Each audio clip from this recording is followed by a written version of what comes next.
आज बात करेंगे फॉर्म्स ऑफ लिटरेरी क्रिटिसिज्म का एक पार्ट साइकोलॉजिकल क्रिटिसिज्म यानी मनोवैज्ञानिक आलोचना।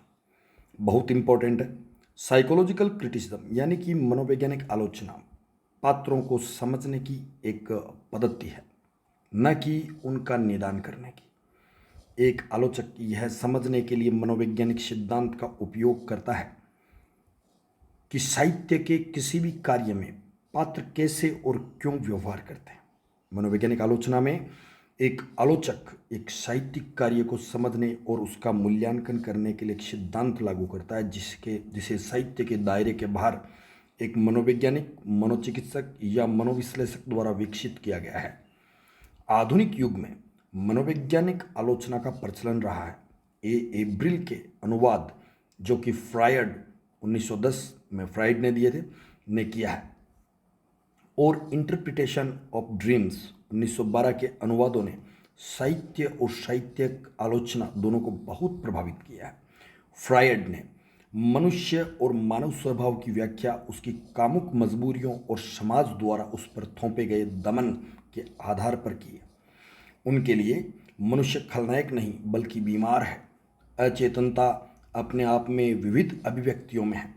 आलोचनाओं में मनोवैज्ञानिक अन्वेषण के इस विचार ने स्वच्छंदतावादियों को मंत्रमुग्ध कर दिया। फ्राइडियन मनोविज्ञान के प्रभाव में रोमांटिक और यथार्थवादी दोनों लेखकों ने मानव जाति में प्रकट बेहोशी और प्रतिगमन की खोज में गहराई से उतरना शुरू कर दिया।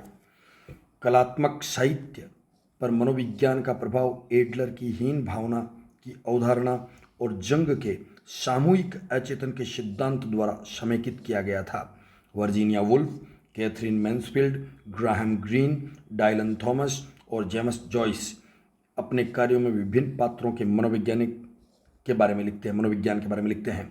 मनोविज्ञान आलोचना की अपनी सीमाएं हैं, क्योंकि सभी साहित्यिक दमन, कामेच्छा, मजबूरी, हीन भावना या अचेतन की अभिव्यक्ति नहीं है। दोस्तों, यह अक्सर समग्र रूप से आलोचनात्मक ढांचे के बजाय लागू मनोवैज्ञानिक और मनोवैज्ञानिक सिद्धांत की आलोचनाओं से जुड़ा होता है। अगला पार्ट आता है कंपैरेटिव क्रिटिसिज्म, तुलनात्मक आलोचना। तुलनात्मक आलोचना किसी कार्य का अपनी भाषा या किसी अन्य भाषा में समान प्रकृति के अन्य कार्यों के साथ तुलना करके मूल्यांकन करना चाहती है। अपन ने पिछले वीडियो में पढ़ा था कि मैथ्यू आर्नोल्ड इसके काफ़ी अच्छे प्रस्तावक थे। इसे मैथ्यू आर्नोल्ड ने प्रसारित किया था, और ऐसी आलोचना की एकमात्र प्राथमिक शर्त यही है कि केवल तुलनीय की तुलना की जानी चाहिए। उदाहरण के लिए होमर के इलियड की तुलना विभिन्न आधारों पर महाभारत से की जा सकती है, क्योंकि दोनों महाकाव्य है। तो तुलना करने के लिए दोनों का लेवल सेम होना चाहिए। मैथ्यू आर्नोल्ड ने जोर देकर कहा कि आलोचक का कर्तव्य है कि वह उस सर्वोत्तम को जाने जो प्राचीन और आधुनिक साहित्य दोनों में सोचा और कहा गया है। आलोचक को इसके वास्तविक और मौलिक मूल्य को जानने के लिए विचाराधीन रखे गए समान कार्यों के साथ क्लासिकल तुलनाओं को जानना चाहिए। तुलना एक शैली और उस प्रकार के भीतर अंतर्निहित रूप से की जानी चाहिए। आर्नोल्ड इसे टच स्टोन विधि कहते हैं, जो ज्ञानवर्धक और दिलचस्प दोनों है।